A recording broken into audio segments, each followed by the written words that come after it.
As Frank talks more, officers quickly notice a serious issue with his story. First time I've jogged this around, I'm too old for this.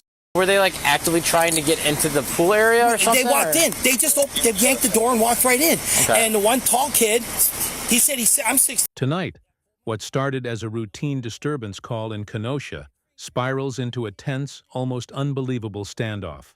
A 61-year-old man claims to be a U.S. Marshal, pulls a firearm on 2 teenagers, and insists they can't leave. Yet he has no real identification. Was this a heroic intervention or a reckless escalation? Stick around, because the legal fallout from this incident is about to get very real. And trust me, you won't believe how this all ends in court. And I pulled my gun, and the little boy, you got your finger on the trigger, you can't do that, hit it. I don't know, but he has no ID on him. He's telling dispatch he's a U.S. Marshal. Take a quick breath. It started as a routine call about some teenagers causing a disturbance, but by the time officers pieced together the details, what seemed like a simple neighborhood issue had turned into something far bigger and troubling. I gotta pee really bad. So shorts are gonna... You see, yank them up for you real quick? Thanks. Good. I'm sorry. You can't do that. At approximately 8:03 p.m. on Thursday, August 8th, 2024, 61-year-old Frank called the Kenosha County Emergency Line to report a disturbance involving teenagers. Kenosha 911, what's the address to your emergency? I need you at the Southport Marina Police, the police officer at the Southport Kenosha Marina by the pool, because I'm holding 2 little boys that threatened my wife earlier. Okay, and you're at the Southport Marina? Yes. There's 2 of them standing here, and I've got them because my wife saw them and called me and told me. And so they're sitting right here. They're trying to leave. Okay, what is the phone number you're calling from in case we get disconnected? You're not going to go anywhere. You just sit here and you wait till the police show up. All right, how old are they? I don't know how old they are. No, it's not fake. I'm a U.S. Marshal. Because you're not going to leave here until the police come. That's why my finger's on the trigger. Okay. Tell me how to hold the gun. Do you have a... Did you just... What's on... Did you just say something about a trigger? My finger's on the trigger of a 9mm. Okay, and how old are these kids? I don't know, but they're 16 and maybe 12 or 13. And my wife is looking right at them. So don't be taking out your gun either, especially if these are children. Is your gun holstered? Yes, it is. It's holstered, but they're trying to walk past me, and I'm not going to tolerate this. My gun is... Where's my gun right now? Can you get off my bike, sir? Can you please get off my property? Off your property? Get off my property? I'm not on your property. My foot is not on your property. My uncle, come up here. Please get off my property. Earlier that evening, around 6:38 p.m., officers from the Kenosha Police Department had responded to the area after Frank's wife reported that the same teenagers had threatened her. However, when the officers were unable to locate them, they left. Oh, okay. Are you drunk? What are you doing? I'm not doing nothing. All right, watch out. Can't walk past me. You're not touching me. I'm not touching your bike. Ma'am, I'm trying to be decent about it. I know you are, and I'm trying to talk to you as well. I'm going to be really pissed. Okay, what race is one of the males? What? Excuse me. Excuse me. Oh, sorry. I'm ready to shoot this son of a bitch. Sir?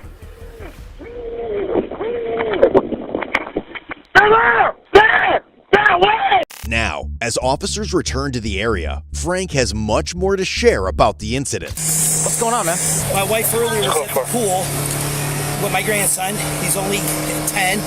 My wife's disabled. They were swimming, they're minding their business, they're by themselves. I was in Westmont, like I said, I was on my way back. She saw 2 little Mexican boys trying to open the gate. The lock works, it doesn't work. Yeah, we're all looking. And she walked up and says, "Can I help you guys?" She's like, "What do you want?" "Oh, we want to come swimming."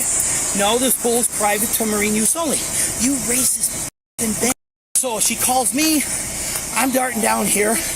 And then I was in the pool talking to one of the ladies at work here. And then the boys came in. So I called my wife. I told my wife to go upstairs at the pool and stay out of sight till I got here. The boys walked in. One said he had to go get something out of the... And I called my wife. She goes, "That's them." I hung up my phone. At this point, things are getting chaotic.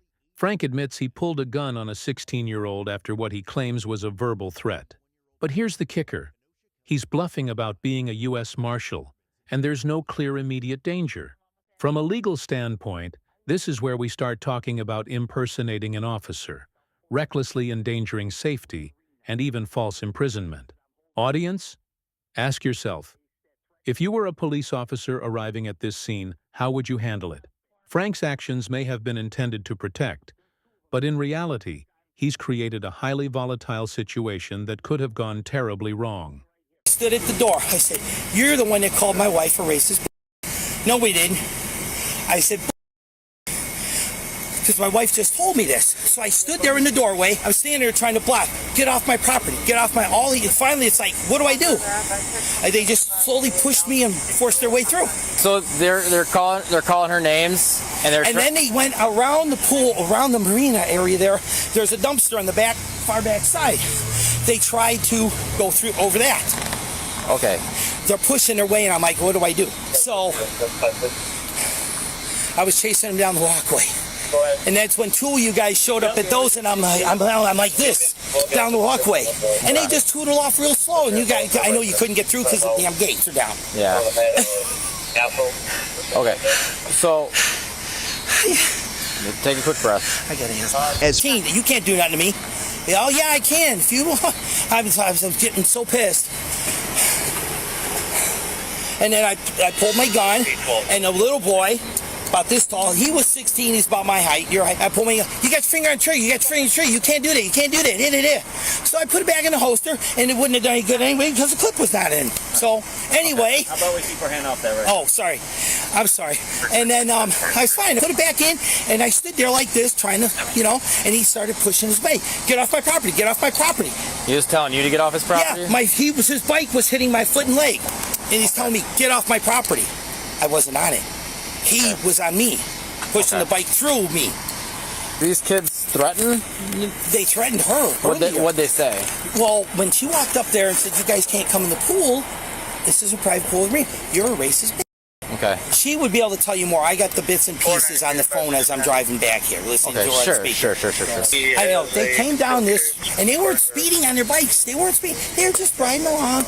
And as they were leaving, you can't touch us. You can't do nothing to us. My mom's going to come back and beat your mom. You hear that? Yeah, that's a problem. 10-4, yeah. We're about to work through that because apparently he made the claim to dispatch and doesn't seem to have any ID with him right now while carrying this gun.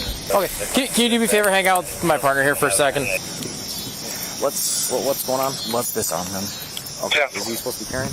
I don't know, but he has no ID on him. He's telling dispatch he's a U.S. Marshal, which I don't believe he is. His wife is saying he's not. Let's verify the fact why he pulled his firearm. We're just going to take the firearm off you. No, take it. I'm going to temporarily disarm you here. Are you law enforcement in any way? No. Did you tell our dispatcher you're a U.S. Marshal? No, I said that to the kids to scare them so they wouldn't leave me. You told these kids that you're law enforcement and you're not? No, sir, I'm not. I said, no, I'm a U.S. Marshal. You can't leave. You got to wait for the Kenosha police. For the officers on scene, the way Frank had handled the situation appears to be a much larger concern than required further verification. Do you have a concealed carry permit? Yeah, it's in the car. It's in the car? Yes. What state is it through? It's through Alabama. It's through Alabama?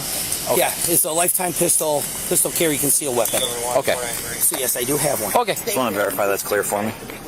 I'm sorry, 10-9.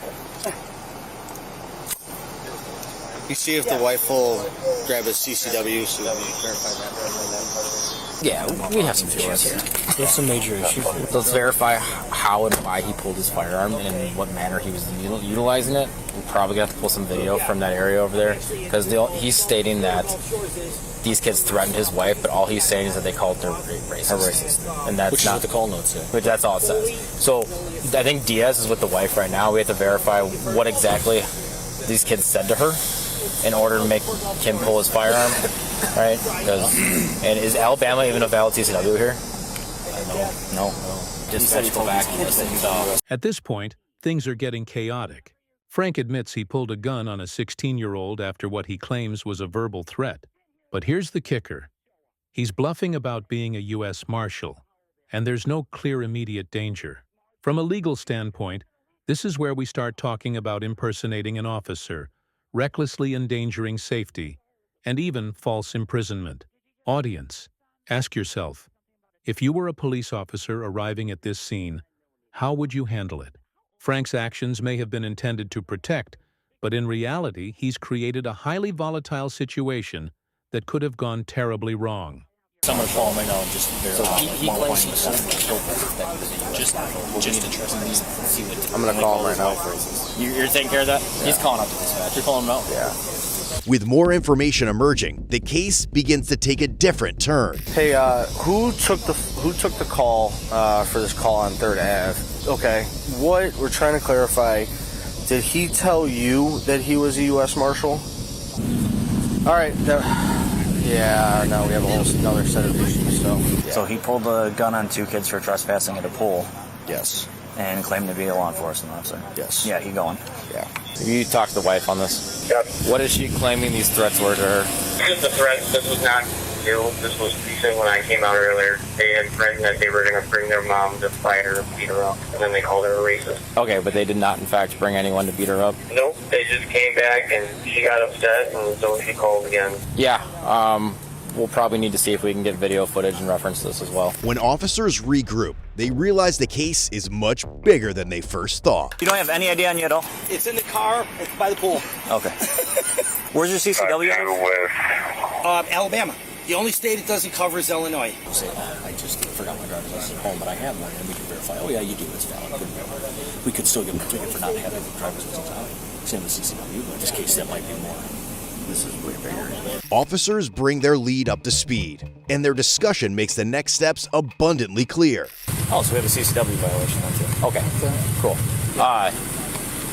Hey, Mike, if you want to further ask questions about how he had his firearm and stuff like that. Yeah, I'm gonna do that before. And then, where's the gun right now? we have it. My wife says his brother. I'll talk to her. His brother is a U.S. Marshal, I guess, and I'm sure he would be not very happy with with his conduct.